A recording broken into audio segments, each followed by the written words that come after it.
I'm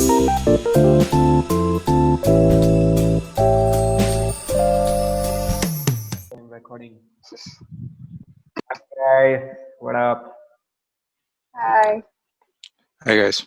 Oh, serious hi. Okay, so we're gonna talk about books today. So, Ashwin, why don't you tell us about the challenge? The challenge, great. So the challenge was for the four of us initially to read 4 books over the weekend, which amounted to like 72 hours with the weekend including Friday.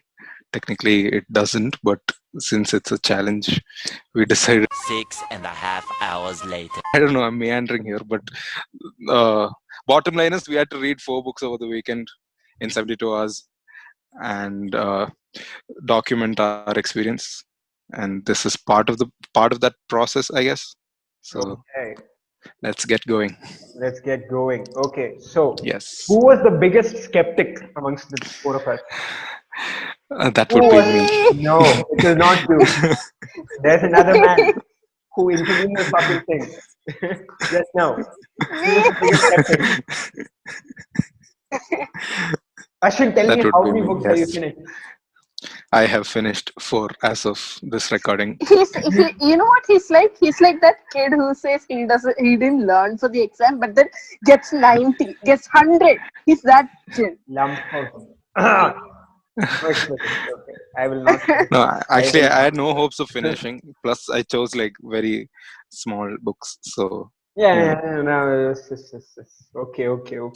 Uh, uh, How many? Me. Hmm. 1.6. shame. Okay, I think I am second in that case. With 2 books, yay! I finished Okay, two if you books. calculate overall, I guess it's 2 because I started another book. I started my it third one also. Now, how much time do you have anyway? Like, I think you still have hours to spare. Me. Yeah, you. Oh, if you consider the challenge, it was like our day-to-day activities plus the reading, Hmm. right? Not Yeah. just 72 hours continuous reading. No. So, yeah, I started on Friday morning. When did we finish? Yeah, I think Friday morning Thursday night. or Saturday morning. Something like that. Yeah, instead of starting at night, that night something happened. I started the next day morning. Okay. So from there, I guess you have till tomorrow one book morning. was quick. Yeah. Okay. Another section of this podcast would be about the books that we read during the limited number of books that we have read during our childhood. Okay. Not for Nandana. Not for Nandana. Nandana is. How many books have you read, A Nandana? bibliophile. Please tell us how many books. Yeah, I used to document all the books I read. Like, I would write the name and the author and keep it in a diary. But then now I don't do it anymore, so I don't know how many I read. But See, the last time it was like 2000 something. What? That is the reaction I had in first year. That is the reaction I had in first I year. started reading from third Boom, standard. bro. Boom. I told you, I had Dude, that reaction. 2000 books, sir. Yes. There used to be What the this fuck? public library in Trivandrum. They used to let us So take what? five books. Listen to me. They used to let us take 5 books per membership. So I had my father's membership and my mother's membership. So I used to take Yeah. 10 books. Like Oh, in a week, 2 weeks. I used to take 10 books. I used to finish 10 books in 2 weeks or something. so And this then is before like our that, there Supposedly, used you to childhood would be find British equivalent of library. sharing the Netflix subscription. Yeah, I guess so. Yeah, But great. then they were not Someone small made books. some I use of mean, it. when I was Yeah, younger, only it 500 was pages. really tiny Only books. what? No, I mean, it was lesser than that. Very small books. And I started with tiny books, and then I guess they all added up. And I used to write everything. Whatever I read, I used to write. So So together, you I have guess it's 2000 around. documented books. Yes, that's Yes. the point. That is the point. Okay. First year, I have no idea who she is, no idea what kind of crazy thing she is. Okay, I ask her this question. She says 1,000 something. I fucking lost my mind. Okay, then I was asking kaise, how. I was calculating, and then I told Shankar, a friend of mine, we were calculating as to how many books she must have read in like a week or a month to achieve like 1,000. And we were like, "Nee, ye fake rahi hai. She must be joking or something." It's an insane number. Yeah. But she I was. guess she had a very, very But isolated but you childhood. I'm just guys are thinking, clarifying. no wait. But you guys are considering big books. It was small books. It was tiny books. I used to start with really tiny books. No, no, we are considering She, everything. having personally gone through the struggle over the last 2 days, I can only fathom what What she a did. Last 2 days, I also struggled. But in, I used to like reading. I mean, I still like it, but I just can't sit through a book anymore. I don't know why that yeah, I happened. I guess. can't sit through a Netflix series anymore. I think we've lost our Something attention happened. span as humans, I Yeah, guess. yeah, yeah, yeah. Yeah. True, true. I couldn't sit and read. Like I would be reading one page and I'm thinking, "Arey, lunch. I have to eat lunch. Okay, so what will I have for lunch?" And I've already finished that page. I'm like, shit. Okay, no. Then I have to read back again. You're like, okay, okay, okay. And there's this Sometimes the thing book is repeats. so boring that you just don't want to read back again. Yeah, Like no, you'll be so lost in your thoughts, and then you realize 4 pages are already done, and you're like, "Fuck it, no. The I don't books care." that I read, I the don't two books that see. I read. Oh, sorry. Go on, No, go on. I don't see how you both don't like fiction. Fiction is the best. No, fiction is great. I agree. For me, fiction is great. I used to exclusively read fiction up till like fourth year of college. After that, only like I started reading a little bit of here and there, and then I started reading a lot of non-fiction books as well. Yeah, that's same for me. I think I exclusively started reading non-fiction after I don't know becoming an adult, I guess. Hmm. Mm-hmm. Then you realize that So life, that fucking real life is stranger than fiction. That is the point. yes, yes. Yeah, coming to the whole thing, she says she started reading at third, right? So I up till eighth standard, okay, eighth, ninth standard, I've only read Tinkle and my English textbook. That's that is the extent of my English reading. English text.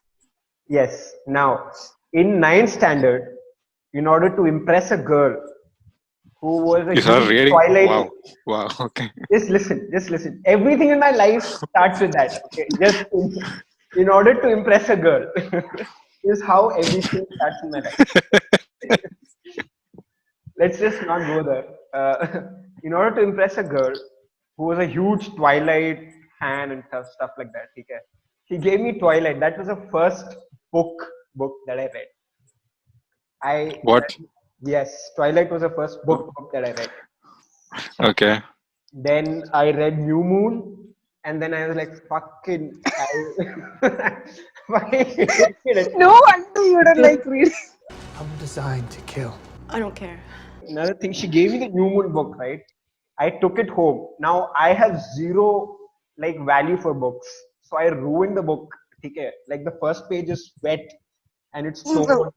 It's torn. The cover is off. When I gave it back to her, I knew that whatever my attempt, whatever effort I took to impress her, is all wasted.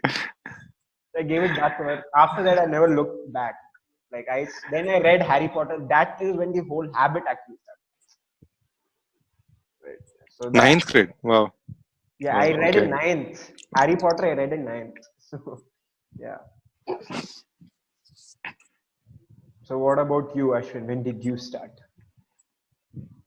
I don't exactly remember when I started, but I had to start off with like these non-fiction leadership books that my dad used to hoard when he was doing his MBA. Okay. And like I distinctly remember this one book that I read, which had like this fictionalized account that ended with the moral that spoke about how being a good manager can like help the team and shit. Okay, so Okay. it like all it was centered around this coach who comes to teach like this a bunch of students to play basketball.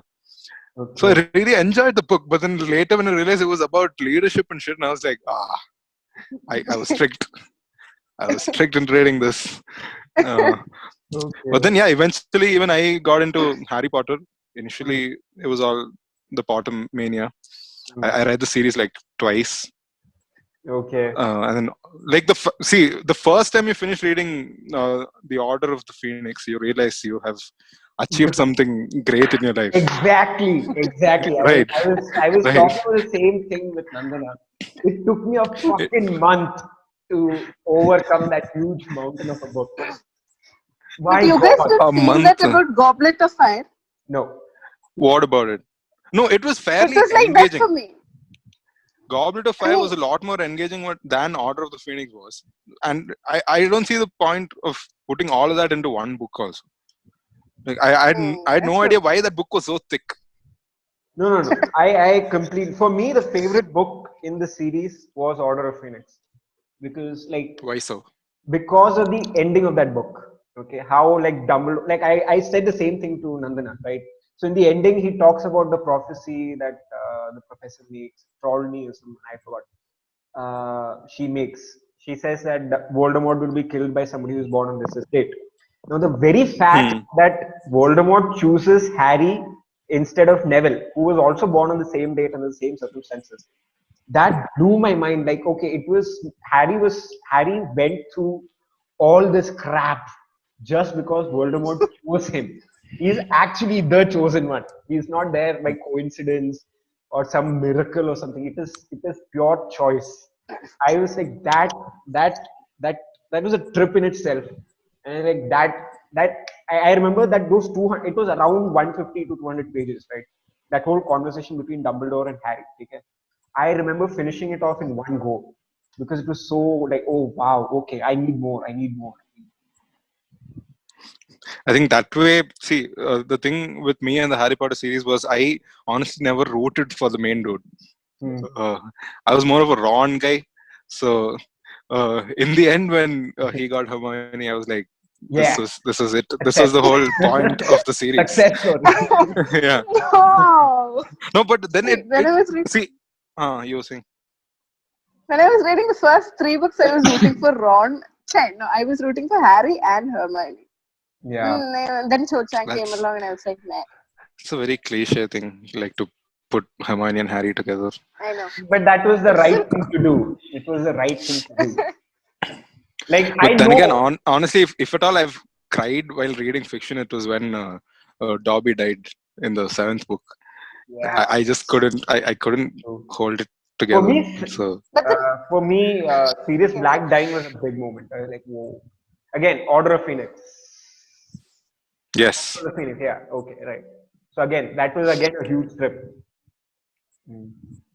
Yeah, you were saying, but Nandana. then in the movies also they didn't explore Dobby's character that much. They didn't explore anything in the movie. They didn't have the time and space to do it. Like Why? Half Blood Prince has the whole history of Voldemort, which is so engaging. It is so like you get why Voldemort is the way he is. Like you get look into his life, his past. So you get that okay, a guy called Tom Avelo Riddlewood, how he ended up in this whole journey, right? Like it brings that second gray layer to Voldemort, which the movie never explores because it's like okay, yeah, all these things he does. Yeah, till then he's a very vague. I mean, he's Yeah. a central character, but he's just very vague, You and don't. people had to wait for like 5 books to like actually get to know him. Yeah. I actually like the, I don't know, character development of Tom Riddle and into Voldemort. I like that part. It's Correct. very, Exactly. I don't know. And the movie didn't show it at all. They just showed the cute guy and then suddenly Voldemort and that. Yeah. They Correct. didn't show it much. They show. I think Slughorn scenes only they showed like Slughorn, how a Slughorn got Yeah. Yeah, into the whole thing. That's all that they showed. Like it's I from would. his point of view, no? Actually, Yeah. Correct. I started Harry Potter series very late. I know it's hard to believe, but I did. Hmm. I mean, not started. I finished it very late. Hmm. It was like I had the first three books already. It was with me, but then I told you, right? I started reading from library books, and Okay. Harry Potter books were always taken. So I never got to read from Goblet of Fire. So I think I started reading that while the first Deathly Hallows movie came out. Yeah. Okay. Till That then, was around the it same was a time that I horror. had started reading. Yeah. Yeah, Mine I was Quite think late, it I was must say. that time. 9. That's 9. Yeah, it was very late. Hmm. And that was the time. And when I started reading, I realized that the movies were so vague. Yeah. They were so vague. And Yeah. it was confusing actually. Yeah. Very confusing. Correct. Like Order of the Phoenix, you wouldn't actually understand what's going on. And I mean, the movies were taken very confusingly. They have not given all the details. And now when I read the books, it was like, oh, this is why this happened. It Correct. was No, an exactly. eye opener, I guess. They never explained the Department of Horrors, and they never, that whole ministry part is completely ignored. Like they show the ministers, but then they don't explain who they are or anything. It's just this minister guy just randomly walks into the room, talks to Harry, and he leaves. Like okay, maybe he's some important person is what you think, but then you read the book and then you're like, whoa, okay, so he is important. He is of value to the film. I mean, to the book. Yeah. What was your theory on? I Sorry, yeah, there's this magical number 7, like the 7 Horcrux, the 7 books. Everything is 7 in Harry Potter. Like I love like these small things, Easter eggs of sorts that J.K. Rowling just sort of laid it all over the series, and the fact that she steered the ship very perfectly, like from like the 6th book onwards, we had a general idea okay, how this book is going to end and how the story should be like. And she did complete justice to it, is what I felt.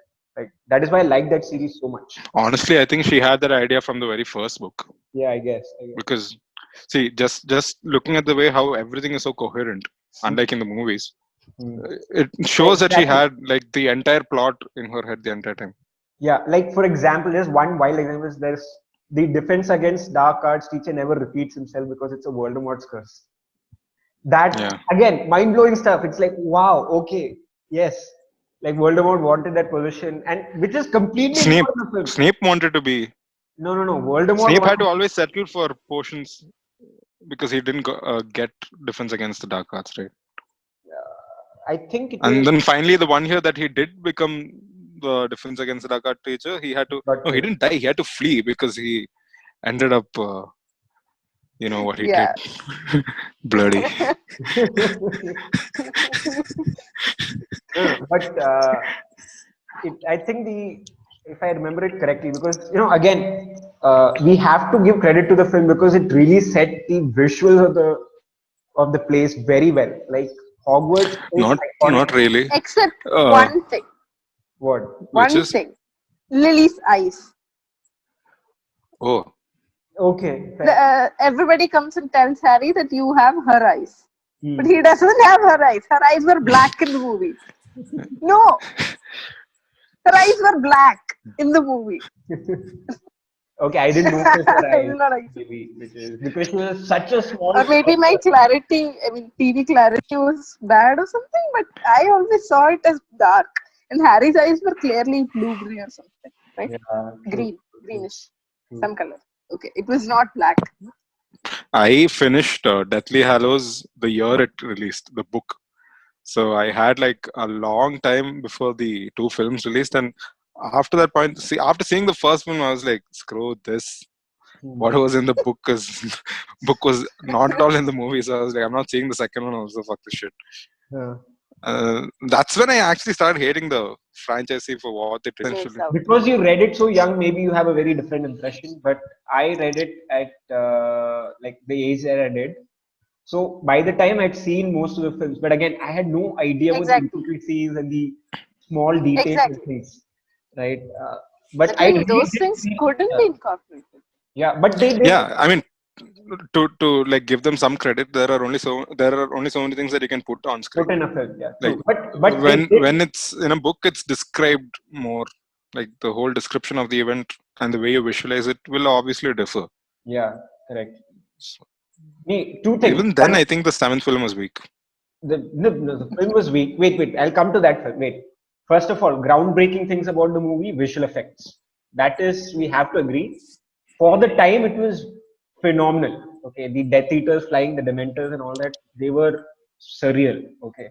Second of all, they did a brilliant job with creating that Hogwarts atmosphere. Like, I could literally, when I was reading the book, I could see, okay, they're going from here to here. So I know where in the film they've gone from. So I could visualize it very clearly, right?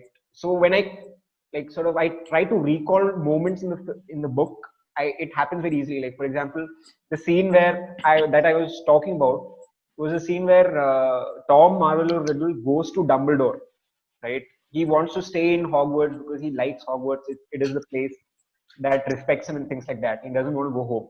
So he goes to Dumbledore. He says that, I passed out and I was a topper of class and stuff. Please give me this teacher's post, which Dumbledore very wisely denies. He says, "Ki you are too shady. Just leave." Okay. At that time, that is the time he lays the curse that no defense against dark arts teacher will be here for more than 1 year. Right. So these kind of things, I know, like he's walking down that rotating entrance or whatever Stairs. staircase to Dumbledore's room. When he's thinking of this, and he's saying, I'm going to curse it like this, right? I see it like that. Like it is a very clear visual in the head.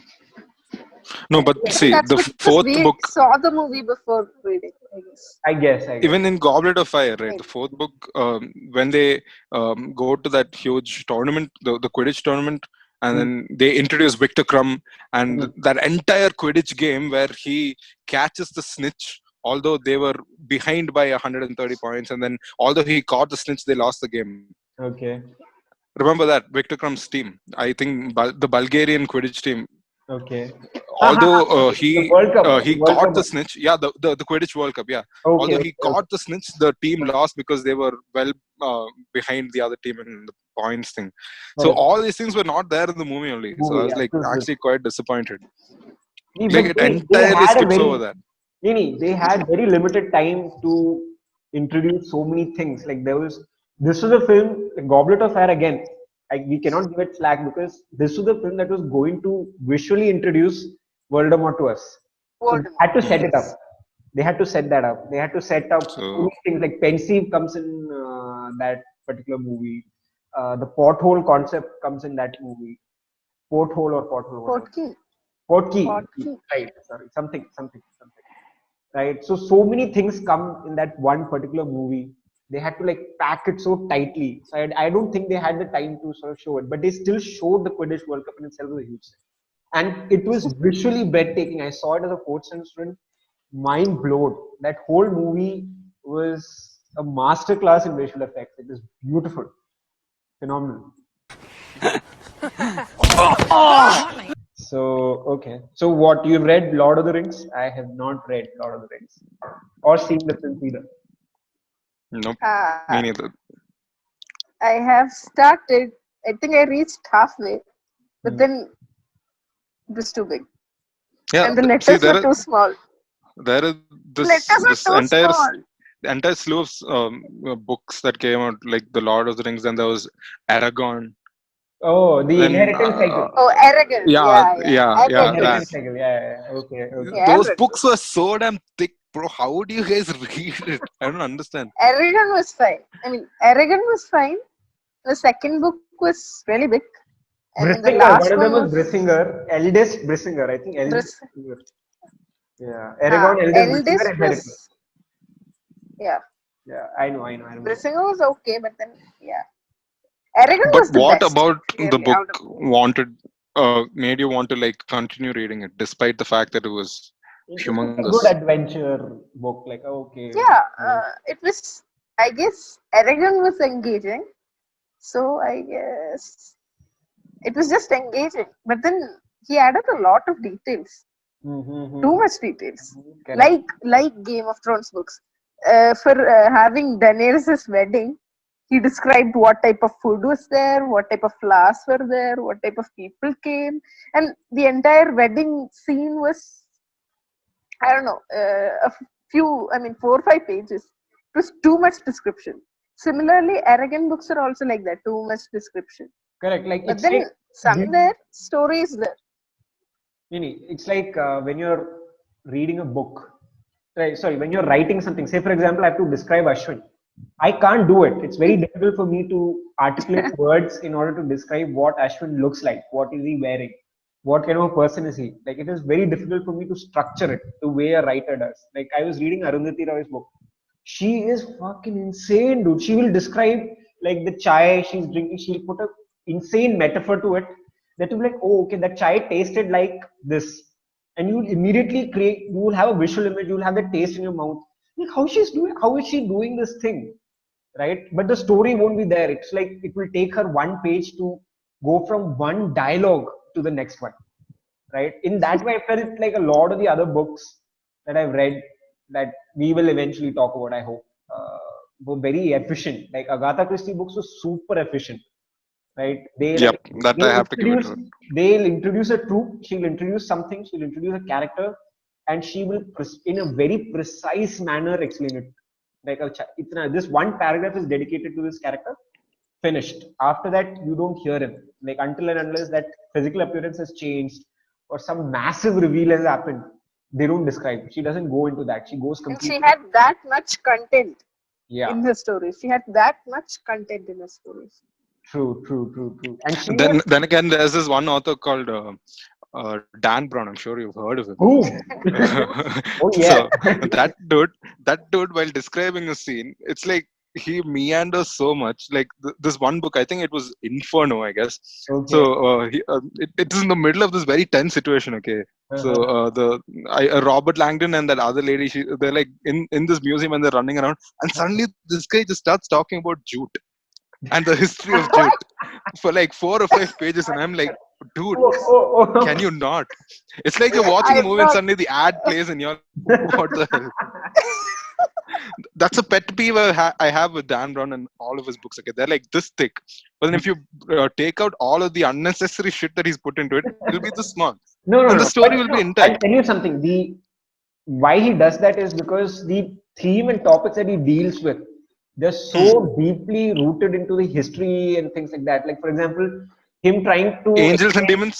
angels and demons, Angels and Demons. When he did that, it made sense it made sense. because he had Da to Vinci like. Code as well. Da Vinci Code as well. Hmm. When he was trying to unpopular explain, opinion, shoot. but I like Digital Fortress as well. I love that book. Unpopular I opinion. love that book. I I was love coming to that. Honestly, Digital Fortress. I didn't bother to read it because someone told me the code was pi and then 3. So the whole triviality of that entire reveal just made me not want to sit through it. No, but it was No, nice. no, Because in the end, I have that's to not sit the through twist. his weird descriptions of shit only now. No, that is not the ending. That whoever told you, I think it is. Okay, should I spoil or not? I don't remember. I think it was a password I within don't. a password or something like that. It's a code. I have the book. I Yeah, haven't read it in like 7 years. Read it. It's a you good. should read it. That was the first Dan Like a Brown book lot. that I It read, talks and I about was a lot of things. impressed. And it's like what I like that whatever you're explaining, the thing that you hate about Dan Brown is what I love about Dan Brown. Hmm. Okay, because him telling me about the Oh. Knights of Templars and a lot about like in Da Vinci Code, he has his viewpoint that like Jesus was selected as the head of this religion because of a vote, like a panel sat together and they decided that yeah, okay, Jesus Christ is going to be the savior and all these things. So those kind of tidbits or whatever it is, it could be a conspiracy theory, it could be anything. But I like that, like a different perspective to the whole thing. He just completely opened my mind to something else. So like even Digital No, Fortress did I'm that. not. See, I'm not in any way trying to. I'm not in any way trying to say that Dan Brown is a shitty writer. He absolutely isn't. It's just that when you're so engrossed in the story and suddenly he meanders to that level, you're like, why, bro? Dude. Why, bro? Like you shouldn't be doing this. Correct. He's talking about antimatter, about to explode the whole world. In that whole process, he's talking Yes, about how that is when there. no, Yeah. you remember, I think in the book, when like a very serious issue is being discussed, suddenly he meanders into the dollar bill. And if you fold the dollar bill in such way, you'll find Illuminati sign here, and then it is written here, and it is written here. And like, oh. No, that was interesting, but I don't know what the Those. jute thing was. What See, is the I don't know if it's point? particularly Jude, but I remember despising that entire part of the book because the world is about, and I this remember this. entire new strain of the plague is coming out, and Robert Langdon is racing Wait against a time to wait like a stop second. it. Corona? Inferno. No. Yeah, But it's like, yeah, it's like that only. another very like okay, good point that you talked about. Inferno has the Thanos principle in it. You remember he talks about the black plague. Yes, I yeah, think the splitting the villain. population Yes, yes, yes. in half and Yeah. all of that. No, Yeah, no, not splitting the population. He says that like the villain's motto is that he wants to introduce a strain so that he kills like a major number because the black plague when it happened, it killed so many people that eventually Renaissance happened after that. Like Da Vinci happened, Michelangelo happened because they had basically like a actually. reset key Yeah, correct. every Yeah. this Correct, thing correct, correct. So I was that like, was there oh, in that is actually explored in a lot of books. Books. Like if you read Watchmen, or if you've seen the movie, you'll know that the main dude had that as his philosophy. So a lot of I've these not books, I read. think, explore that. I've not read Watchmen. I've read this amazing comic. It's a one-time comic of Batman called The Killing Joke. So this is one time in my life I was completely obsessed with Dark Knight. Oh yeah. So The Killing Joke, I read it. It is phenomenal. And there's another one I forgot its name. I think. Fuck, I forgot. It's I think. Mask of the Phantasm. No, that's a movie. That's not a book. This one is the most stunning I've comic seen book it. I've seen it as films ever. only. This is the most stunning comic book ever, right? It's like Batman is majestic as fuck. It is you flip through the pages and it's like wow, look at this image. Just there's nothing, no dialogue, no context. Batman is just standing there as a silhouette. So you don't see his fancy gadgets or anything. It's just Batman as a silhouette, and it is so grand and it's so peaceful. I love Batman comics in general. So yeah. Yeah. So and the books that I've mentioned so far. So I'm talking about Agatha Christie. I'm talking about Harry Potter. I'm talking about Dan Brown, and there are many other authors. All these books I have read only up from 9th standard. I started only up till 10th Hmm. standard. So just these 2 years of my life, I've read books incessantly. After which, no fucking time to do anything. So I have not touched a book since up till like more or less like one book a year maybe.